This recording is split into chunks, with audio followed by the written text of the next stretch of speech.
ધરા નભની એકદમ સામે આવીને ઊભી ગઈ. બંને અસમંજસમાં મુકાયા કે શું કરવું, એકબીજાને ગળે મળવું કે દૂરથી જ કેમ છે એમ પૂછવું.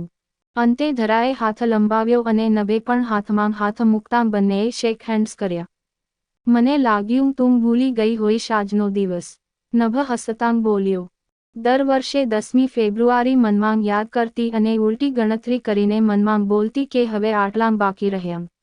ધરાએ પણ નભની આંખોમાં આંખો નાખીને કહ્યું, પછી તો બંને વચ્ચે ઘર સંસારની ઘણી વાતો થઈ.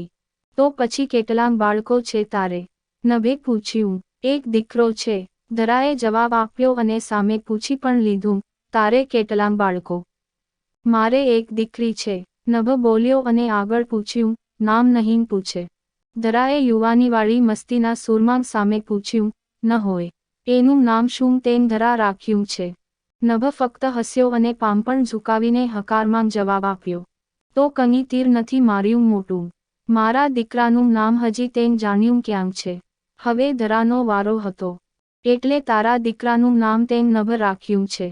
નભે આશ્ચર્ય સાથે પૂછ્યું. અને જવાબમાં ધરાએ હસતા ચહેરે ફક્ત હકારમાં માથું હલાવ્યું. એટલે આપણે એકબીજાથી દૂર હતા જ નહીં એમ? નભ આગવા અંદાજથી બોલ્યો. તો હવે આગળ શું વિચાર્યું છે? શું કરવું છે? નભે વાતોમાં ધરાને પૂછી લીધું. અને સામે ધરા પણ એ જ સવાલ નભને કરતાં બોલી. તેમ શું વિચાર્યું છે? એ જ કરીશું. વર્ષો પહેલાં આ પ્રેમકહાનીમાં અધવચ્ચેથી મેં જ પીછેહટ કરી હતી. તેથી હવે તું જે નિર્ણય લઈશ એ માન્ય રહેશે. ધરા એક શ્વાસે બોલી ગઈ.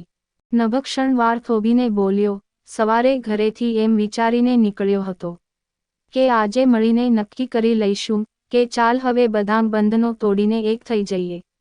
હવે આપણે આપના માટે જીવીએ. જ્યાંથી આ કહાણી રોકાઈ હતી ત્યાંથી જ આગળ વધીએ.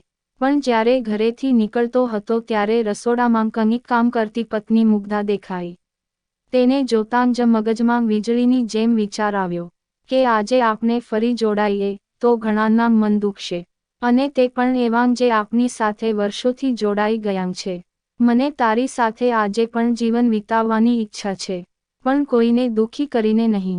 આ બધું નભ બોલતો ગયો. અને ધરા જેમ પહેલાં નભની આંખોમાં ખોવાઈને સાંભળતી હતી એમ સાંભળી રહી. પછી ધીરે રહીને બોલી, તારા માટે પ્રેમ તો પહેલેથી હતો અને સદાય રહેશે, પણ આજથી તારા માટે અહોભાવ પણ જન્મ્યો છે. હું પણ થોડા દિવસો પહેલાં એ જ દ્વિધામાં હતી કે આપણે આજે જો મળ્યાં તો એક તો થઈ જઈશું.